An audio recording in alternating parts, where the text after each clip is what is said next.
Bonjour. Dans cette vidéo, je vais vous donner une idée générale sur le programme de thermodynamique. Mais avant de commencer, je vais vous présenter cette partie de physique très importante et son historique.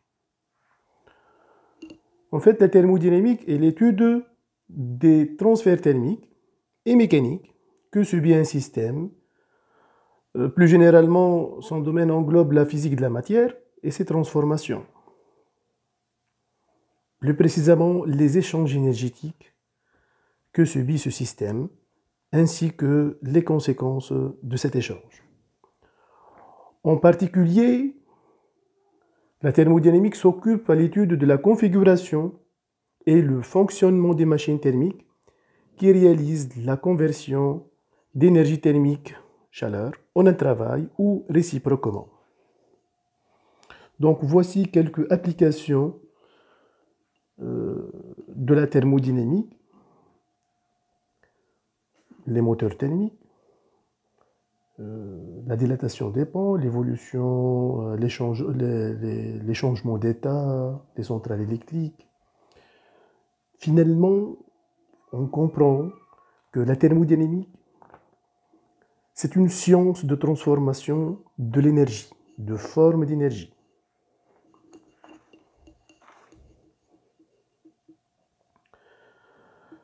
Donc, en fait, la liste des physiciens qui ont contribué pour fonder et développer cette science est longue.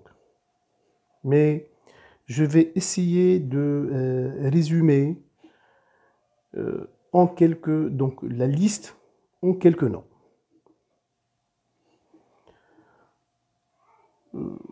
Par exemple, Clausius, c'est celui qui a défini l'entropie.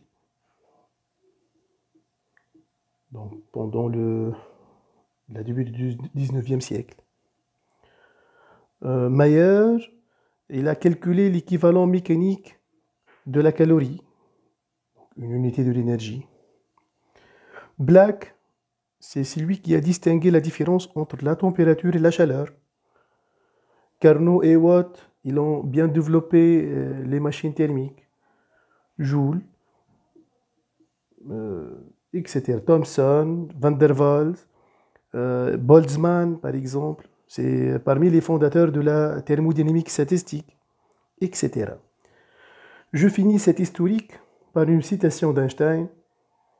Il a dit que la thermodynamique classique est la seule théorie physique de portée universelle dont je suis convaincu qu'elle ne sera jamais dépassée. Maintenant, je vais vous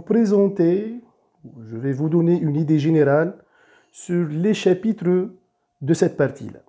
Donc j'ai subdivisé cette partie en 6 chapitres.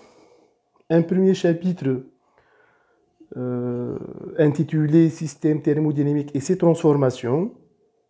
Donc dans ce chapitre, je vais commencer par vous introduire les différents états de la matière, donc en fait une description de la matière, les différentes échelles d'études, puis je vais passer à la partie essentielle dans ce chapitre, c'est définir et donner les différents types de systèmes thermodynamiques.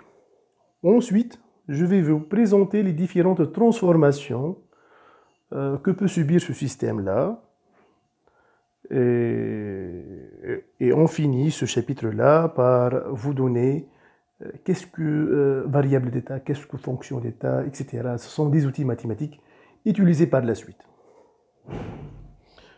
Le deuxième chapitre, en fait, intitulé Théorie cinétique des gaz, c'est une interprétation microscopique. Ce n'est pas de la thermodynamique classique, c'est de la thermodynamique statistique. C'est une initiation à la thermodynamique statistique. Donc vous allez voir un complément en deuxième année. Dans ce chapitre, on va étudier particulièrement les gaz parfaits, on va les définir. Ensuite, on va donner la base, les définitions les grandeurs statistiques de base qu'il faut le savoir, et ensuite on va passer à étudier quelques paramètres qui caractérisent l'état d'un gaz en s'appuyant sur des grandeurs microscopiques. En fait, le but de ce chapitre, c'est de montrer des résultats trouvés par la thermodynamique classique par une interprétation statistique. Donc le troisième chapitre, c'est un chapitre fondamental, très important pour votre formation. C'est le premier principe de la thermodynamique. Donc en fait, ce principe, il nous permet de savoir le bilan d'énergie que subit un système thermodynamique au cours d'une évolution, au cours d'une transformation. C'est grâce à ce principe-là qu'on peut savoir le gain ou la perte de l'énergie de ce système, du système. Pour compléter l'étude thermodynamique d'un système, il faut savoir appliquer le second principe de la thermodynamique. Ça, c'est ce qu'on va le faire dans un chapitre 4. Donc, dans ce chapitre, on va commencer par introduire une nouvelle grandeur physique qui n'est pas énergétique. En fait, c'est l'entropie. En étudiant la variation de l'entropie au cours d'une transformation, on peut savoir l'évolution du système du point de vue des ordres moléculaires. C'est-à-dire que, est-ce qu'au cours de cette transformation, le système a évolué vers l'ordre ou vers le désordre moléculaire? Est-ce qu'il devient plus ordonné ou plus désordonné? En fait, il est appelé ce principe d'évolution. Le cinquième chapitre, c'est le changement d'état d'un corps pur. Donc, vous savez bien, c'est qu'est-ce qu'un changement d'état, surtout physico-chimique, les différents changements d'état. Mais cette année, donc, dans ce chapitre, on va voir une illustration expérimentale qui s'appuie sur une base théorique. Donc, on va ajouter alors quelques approches théoriques sur les changements d'état.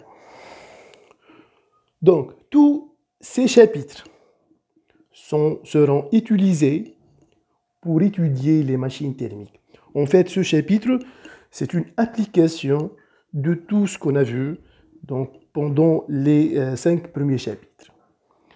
Les machines, comme exemple de machines thermiques, les moteurs thermiques, les réfrigérateurs, les pompes à chaleur, on va essayer de savoir leur fonctionnement et surtout étudier leur rendement, le rendement, la composition, l'étude dans chaque compartiment d'une machine thermique, etc. Et je vous remercie donc et à la prochaine vidéo.